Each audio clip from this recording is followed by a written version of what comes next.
This is Channel 25 WVTT Olean. Now, from the Twin Tiers' biggest broadcast news operation, this is the 6 o'clock report with Jeff Andrulonis and Alexa Olson. Listen on News Radio 96.7 WVTT or watch on News Channel 25 WVTT television. WVTT proudly presents the 6 o'clock report. Good evening, I'm Alexa Olson. Jeff Andrulonis is off this week, topping the 6 o'clock report. The gun control debate is buzzing nationwide in the wake of a deadly shooting at a Colorado movie theater last week. 24-year-old James Holmes is accused of opening fire during a showing of the new Batman movie, The Dark Knight Rises. By the time the shooting stopped, 12 people were dead and 58 more wounded. Police say Holmes legally purchased the firearms, which included a military-style rifle, a shotgun, and a .40 caliber pistol. President Obama says steps can be taken under existing law to keep guns out of the hands of people who shouldn't have them. House Speaker John Boehner says he agrees. We had a shooting by a deranged person in Colorado, and our hearts and souls go out to the victims and those who were killed and those who were injured and their families. The president has made clear that he's not going to use this horrific event to push for new gun laws. I agree. Speaker Boehner. Yesterday in Olean, some local teenagers got to make their mark on the small screen. A commercial was filmed in a few areas around the city and at Olean General Hospital. WVTT's Molly Inglut has more. I'm here at Olean General Hospital, where Healthy Cattaraugus County, a drug-free coalition, is filming scenes for a commercial they're producing about the dangers of teenage drinking and also the dangers of buying alcohol for minors. Healthy Cattaraugus County was founded in 2009 and received federal funding for the commercial last year.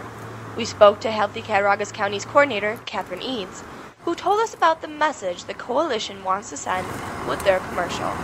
We want people to know that this is serious business. I mean, everybody thinks that because alcohol is legal for over 21, that it's not a big deal. It is a big deal. It's a big deal in many ways, aside from the fact it's life and death.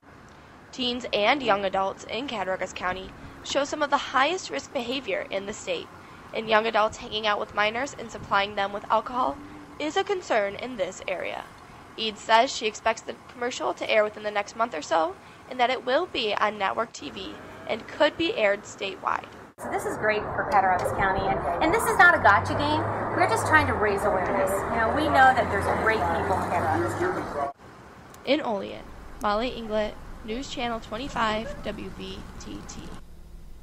Police in the Southern Tier say that a woman they had arrested kicked out the back window of their patrol car. The car was moving and the woman was handcuffed and buckled, yet she still managed to break the window. Police arrested 31-year-old Marison White over the weekend after several people had reported seeing her driving unsafely in the town of Cherry Creek. Police charged her with DWI, criminal mischief, and obstructing governmental administration. Over the weekend, New York State troopers and Rochester police officers responded to a call in the city of Rochester for a subject standing on the railing of the Veterans Memorial Bridge. While the Rochester police officers distracted the 62-year-old man, a New York State trooper grabbed the man and pulled him to the ground. The man was taken to Rochester General Hospital for evaluation. A young teenager is recovering today in Hammett Medical Center after he was seriously injured by a truck that hit him while he was skateboarding to a nearby park. Just before 4 p.m. yesterday, Jamestown police responded to an accident that involved a 14-year-old who was skateboarding across Washington Street when a 48-year-old truck driver by the name of James Peterson collided with the teen. The young boy sustained a serious injury to his leg. His name has not yet been released.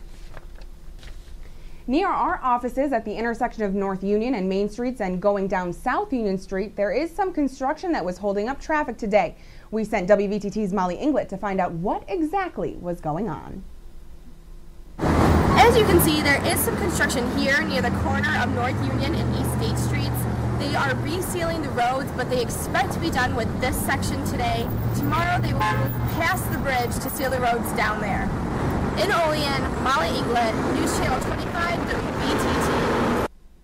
The sign at Olean General Hospital still hasn't been moved and drivers still can't see. WVTT's Ashley Masala has more on this story. The Mildred Milliman sign on the Outpatient Center campus at Olean General Hospital is still posing a problem for drivers. At the last Zoning Board of Appeals meeting, many community members complained that the large sign obstructs the driver's vision. So Director of Facilities at OGH, Joe Gahn, suggested moving it back 3.5 feet. Gahn assured the board the sign would be moved within the week, but nearly a month later and 2 days before the next meeting, it still remains in the same place and is still causing a hazardous problem. The sign obstructs the view of drivers turning onto Genesee Street, causing them to have to pull into the crosswalk to see around it. WVTT tried to contact Gahn for a comment, but he has yet to return our phone call.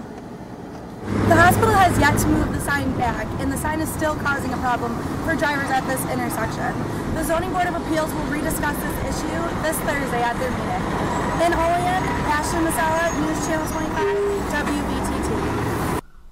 Pennsylvania Governor Tom Corbett says he wants assurance that Penn State won't spend any tax dollars on the $60 million fine levied by the NCAA.